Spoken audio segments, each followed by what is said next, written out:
If you allow yourself to be intimidated, they will manipulate you and they will dominate you. Gbogbo ìjìkíjì, gbogbo ìmísíkímísí, agbára-kágbára tí ó máa ń dìde tó máa ń dúró sáàrin ènìyàn àti àṣeyọrí rẹ̀. I have gotten to the point that I'm weary and tired. But Lord, let your grace show up. Ní 2026 tó ń wọ̀ lọ yìí, àti tó kù sí tọ́jú yóò fi parí, ìjì tí ó ń jà tí ó mú fún èmi àti dúkìá lọ́wọ́ kò ní já ọ. Ní yóò gbójú mi sórí òkè wẹ̀lẹ̀, níbo ni ìrànlọ́wọ́ mi yóò àti wá? Gbogbo ogun tá a bí ọmọ tàbí tá a bímọ, ó yá lónìí kán fi ayé rẹ̀ sílẹ̀. Lórúkọ Jésù Kristi, Olúwa wa. Àmín. Nígbà tí Olúwa mú ikọ̀ lọ sí Síónì padà, àwa dàbí ẹni tí ń làálàá. Nígbà náà lé ẹnu wa kún fún ẹ̀rín àti ahọ́n wa kọ orin. Nígbà náà ni wọ́n wí nínú àwọn kèfèrí pé Olúwa ṣeun ńlá fún wọn. Olúwa ṣeun ńlá fún wa, nítorí náà àwa ń yọ̀. Olúwa mú ìkólọ wa padà bí ìsàn omi ní gúúsù. Àwọn tí ń fi omijé fúrúgbìn yóò fi ayọ̀ ká. Ẹni tí ń fi ẹkún rìn lọ tí ó sì gbé irúgbìn lọ́wọ́, lóòótọ́ yóò fi ayọ̀ padà wá, yóò sì rí tirẹ̀. Ọ̀pọ̀lọpọ̀ àwọn ọ̀jọ̀gbọ́n nínú ẹ̀kọ́ Bíbélì wọ́n gbàgbọ́ wípé nínú orin gbogbo àkójọpọ̀ orin Dáfídì, ní Psalm 126 yìí, òun ló yẹ kó jẹ́ the last chapter. Ó ń ṣe àkójọ ohun tí ó ṣẹlẹ̀ ní ayé àwọn ọmọ Ísírẹ́lì nígbà tí ìṣẹ̀lẹ̀ tí ó ṣẹlẹ̀ tí ó wà ní 2 Chronicles chapter 36 àti Ezra chapter 1 nígbà tó ṣẹlẹ̀. Ó ní ìgbà yẹn la kọ orin yìí. Orin tí a wá kọ yìí, orin ìṣẹ̀lẹ̀ tí ó ṣẹlẹ̀ nígbà tí Ọlọ́run mú ìlérí rẹ̀ ṣẹ nínú ayé àwọn ọmọ rẹ̀. Síónì àdàpè ni ó jẹ́ sí Ísírẹ́lì tàbí Jerusalem. Ọ̀kan lára àwọn òkè yìí tí a kọ́ Ísírẹ́lì lé lórí là ń pè ní Síónì. Ṣùgbọ́n tá a bá ń sọ̀rọ̀ nípa Síónì, à ń sọ̀rọ̀ nípa Jerusalem, à ń sọ̀rọ̀ nípa àwọn ọmọ Ọlọ́run. So Olúwa wa sọ wípé kí wọ́n sọ nǹkan kan fún ọ lónìí. Àwọn ìrírí tí ó bẹ̀rẹ̀ sí rí nínú ọdún 2026, Olúwa ní kí n fi lé ọ lọ́wọ́. Ìrírí àkọ́kọ́, ẹsẹ̀ ìkíní, ó ní nígbà tí Olúwa mú ìkó lọ Síónì padà wá, àwa dàbí ẹni tí ń làálàá. Àwọn kọ̀ọ̀kan wà tó ti ní tó ní mú. Àwọn kọ̀ọ̀kan wà tó ti jẹ́ ní rere tó jẹ́ mú.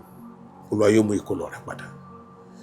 Nígbà tí Ọlọ́run bá wá dá padà, Olúwa ní kí n sọ fún ọ, á wá dàbí àlá pé ẹbí mi ni, àbí mi kọ́, àbó ni, àbó nǹkan, àbí ẹlẹ́ẹ̀kejì ẹ̀ ni.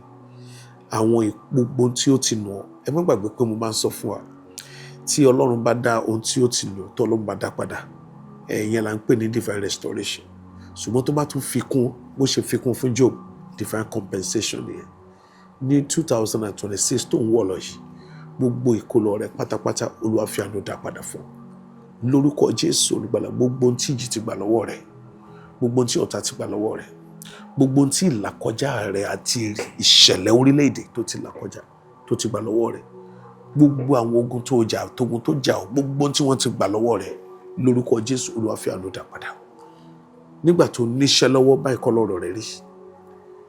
Nígbà tí nǹkan lọ déédéé fún ọ, báyìí kọ́ lọ́rọ̀ rẹ̀ rí. Ṣùgbọ́n fún ọ̀pọ̀lọpọ̀ ọdún sẹ́yìn, oúnjẹ ìpọ́njú ló ń jẹ. Torí nǹkan ti dàrú, kò ní bó ṣe rí tẹ́lẹ̀tẹ́lẹ̀ mọ́. Mo sọ tẹ́lẹ̀ sáyé rẹ̀, Olúwa dá gbogbo ìkólọ yẹn padà fún ọ. In the name of Jesus Christ. Wọ́n tún rí jẹ lọ́wọ́lọ́wọ́, lórúkọ Jésù kò ní burú fún ọ. Ara ò dẹ̀ ní ní ọ. In the name of Jesus. Verse number 2, nígbà náà ni ẹni wá kún fún ẹ̀rí. 2026 will be a year of amazing laughter for you. In the mighty name of Jesus. It shall be a year of amazing laughter. Dípò ẹkún, ẹ̀rín lọ́rọ̀ rẹ̀ yóò yọrí sí. In the mighty name of Jesus. Àwọn tó ń fi ọrẹ́ rìn lónìí wọ́n bá ọrẹ́ rìn ní 2026. In the name of Jesus Christ. Wa kọ orin, ó kọ orin tuntun. Ọ̀rọ̀ Olúwa ni mo mú tọ̀ wá. Lórúkọ Jésù, ó kọ orin tuntun. Wá kọrin ọpẹ́, wá kọrin ayọ̀, wá kọrin ìdùnnú.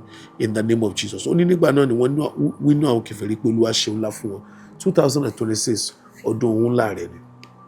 It's your year of great things. In the mighty name of Jesus. It's your year of great things. In the name of Jesus Christ. You are small today, you will never die small. Little today, you won't remain little for the rest of your life. In the mighty name of Jesus. Hear me as I prophesy. In 2026, there shall be major breakthroughs for you.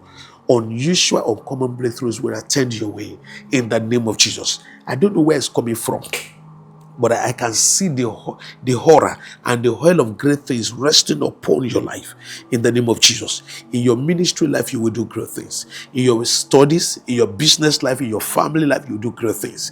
In the mighty name of Jesus. Whatever is considered great things, boya, what others tried to do that they couldn't accomplish, or what people thought someone like you can never become or accomplish, maybe by virtue of the certificate you have in your hand, or the fact that you don't know people. Wọ́n ti rò pé kò lè jẹ́rú ẹ̀ láéláé. Mo gbàdúrà lórúkọ Jésù Olùgbàlà, ohun tí àwọn aráwájú rẹ̀ ṣe láṣẹ tí ó ṣe láṣeyọrí, ire tí ẹnikẹ́ni ò rò sí ọ, èyí tó kọjá òye àti ìfojúsùn ènìyàn, lórúkọ Jésù, ohun ńlá là ń pè wá gbé ohun láṣẹ. Nínú ẹbí rẹ wàá ṣe ohun ńlá, láàrin àwọn ọ̀rẹ́ rẹ wàá ṣe ohun ńlá, nínú ìlú tó ń gbé wàá ṣe ohun ńlá, láàrin àwùjọ wàá ṣe ohun ńlá, ẹnikẹ́ni ò wá ní rí ọ jábọ́ in the mighty name of Jesus. Nígbà tó Olúwa bá ń gba ohun ńlá yìí ṣe lọ́wọ́ rẹ, ayé ò ní rí ọ jábọ́, ẹ̀ṣẹ̀ ò ní já ọ bọ́, òkùnkùn ò ní já ọ bọ́, ènìyàn ò ní já ọ bọ́ in the mighty name of Jesus. Welcome to your year of great things. You will do great things and you will surely excel. You will do great things and you will surely triumph in the mighty name of Jesus Christ. I want you to say amen. And I'm still in that verse 3. I'm in verse 3 now. Olúwa ṣe ohun ńlá fún wa, nítorí náà àwa ń yọ̀. Ní 2026, lójoojúmọ́ ayọ̀ kò ní dá nílé rẹ. In the mighty name of Jesus. Ó rí ayọ̀ lórí ọkọ, ó rí ayọ̀ lórí aya, ó rí ayọ̀ lórí ọmọ, ó rí ayọ̀ lórí iṣẹ́, ó rí ayọ̀ lórí iṣẹ́ ìránṣẹ́, a ó rí ayọ̀ lórí ayé rẹ, lórí gbogbo ìdáwọ́lé rẹ àti ìnàgà rẹ, ayọ̀ ni yóò máa yọrí sí. In the mighty name of Jesus Christ. It's your year of manifold joy, all-round joy, all-round joy, all-round comfort in the name of Jesus Christ. Now, verse number 4. Ó ní Olúwa mú ìkólọ padà wá bí ìsàn omi ní gúúsù. Look at that. It's coming like a mighty rushing water.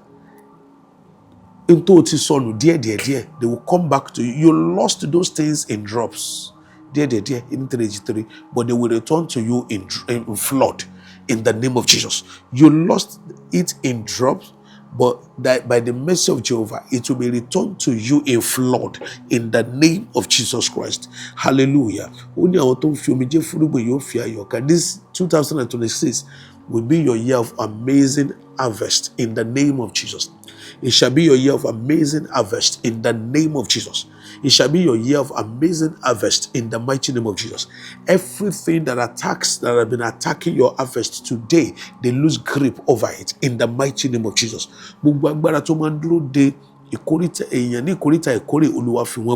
Whatever has been frustrating your harvest this year, God nullifies them. In 2026, you will reap bountifully. It's your year of amazing harvest. Gbogbo àdúrà rẹ àtọdúnmọ́dún Ọlọ́run mú wá sí ìrántí.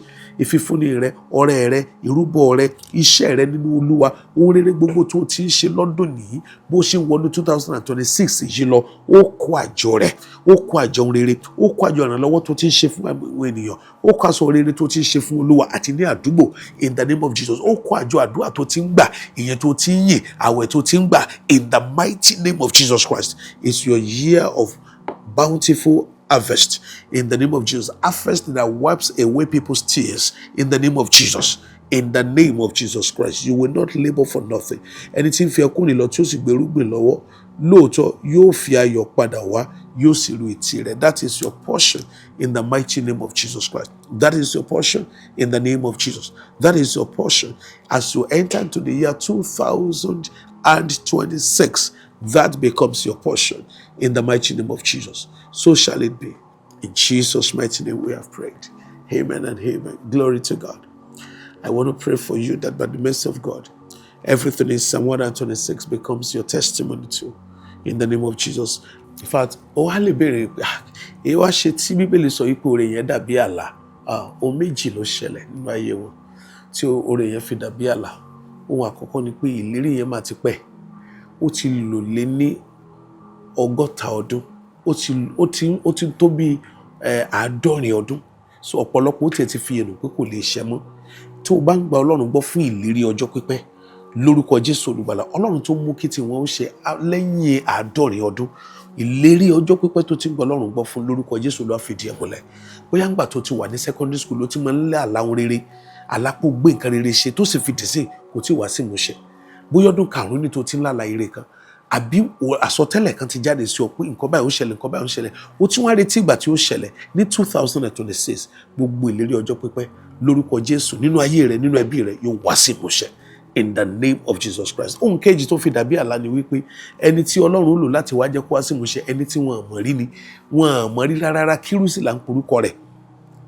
Olúwa kan lọ fọ́tọ̀ ọlọ́kàn ni wípé tó kí ọ̀rọ̀ tí mo ti ẹnu Jeremáyà ìránṣẹ́ mi wá tó bá wọ Ẹ́sítérà orí kìíní láti ẹsẹ̀ kìíní, ó rí gbogbo tí mo ń sọ yìí bẹ́ẹ̀, àbí 2 Chronicles chapter 36 láti ẹsẹ̀ 21.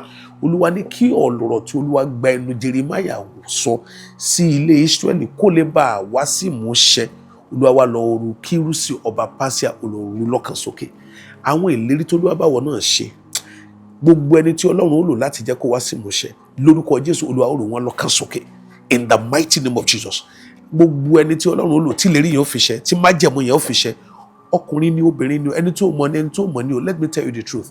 Even if it's an unbeliever, God can use an unbeliever for you as long as your compromise is not required. He can use an unbeliever for you.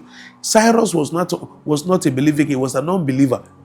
And is the only unbelieving king that was said to have been anointed by God for a purpose. God picked on him for a purpose. You understand my point? Whosoever God is going to use to activate his promise, to make sure that your dreams, your visions, and those prophecies come to pass, yóò gbé wọn dìde sí ọ. In the name of Jesus. Àwọn tó mọ̀, Ọlọ́run yóò gbé wọn dìde sí ọ. Ọkùnrin ni, obìnrin ni, Olúwa yóò gbé wọn dìde sí ọ. Ọmọdé ni, alàgbà ni, Ọlọ́run yóò gbé wọn dìde sí ọ. In the mighty name of Jesus Christ. Gbogbo àwọn tí ó lò, àwọn bíi Kírúsì tiẹ̀ náà, Ọlọ́run gbé wọn sókè. Lórúkọ Jésù, Ọlọ́run gbé wọn dìde sí ọ. Lórúkọ Jésù, Ọlọ́run gbé wọn dìde sí ọ. Àsọtẹ́lẹ̀ Kírúsì ti wá o. Jeremáyà gan sọ ní Jeremiah chapter 44 àti Jeremiah chapter 45. Ó ti sọ bí 100 years kí ìlérí yẹn ó tó ṣẹ. Jeremiah náà ti sọ tiẹ̀. Jeremiah 25 verse 19. 25 from verse 12. Jeremiah 25 from verse 12. Bẹ́ẹ̀ náà ni Jeremiah chapter 30 verse 3. Ó ti sọ àwọn àsọtẹ́lẹ̀ wọ̀nyí. Gbà tó tó àkókò tí ó wá sí ìmúṣẹ, Ọlọ́run kan gbé ẹnìkan sókè. Gbogbo àsọtẹ́lẹ̀ rere tí a ti sọ sáyé rẹ, ìran rere, àlá rere, èrò rere rẹ tó máa dárò ní rere yẹn, gbogbo ẹni tí Ọlọ́run lò tí ó fi ṣe, Ọlọ́run gbé wọn dìde sí ọ. In the name of Jesus. Ó ti rí bẹ́ẹ̀. Àṣẹ Ọlọ́run gorí àdúrà lórúkọ Jésù Olúwa wa. I want you to make sure that you put your finger on that passage of the scripture. And when you enter January 1, 2026, let it be the first psalm you are going to proclaim over your life, over your family, because it's your year of laughter. It's your year of joy.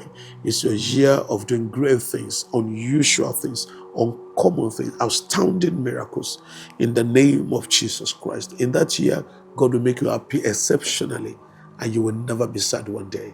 In Jesus' name we pray. Amen. God bless you. In Jesus' name. If you allow yourself to be intimidated, they will manipulate you and they will dominate you. Gbogbo ìjìkíjì, gbogbo ìmísíkímísí, agbárakágbára tí ó máa ń dìde tó máa ń dúró sáàrin ènìyàn àti àṣeyọrí rẹ̀. I have gotten to the point that I'm weary and tired. But Lord, let your grace show up. Ní 2026 tó ń wọ̀ lọ yìí, àti tó kù sí tọ́jú ló fi parí, ìjì tí ó ń jà tí ó mú fún èmi àti dúkìá lọ́wọ́ kò ní já ọ. Ní yóò gbójú mi sórí òkè wọlé, níbo ni ìrànlọ́wọ́ mi yóò àti wá? Gbogbo ogun tá a bí ọmọ tàbí tá a bímọ, ó yá lónìí kàn fi ayé rẹ̀ sílẹ̀. Lórúkọ Jésù Kristi, Olúwa wa. Àmín.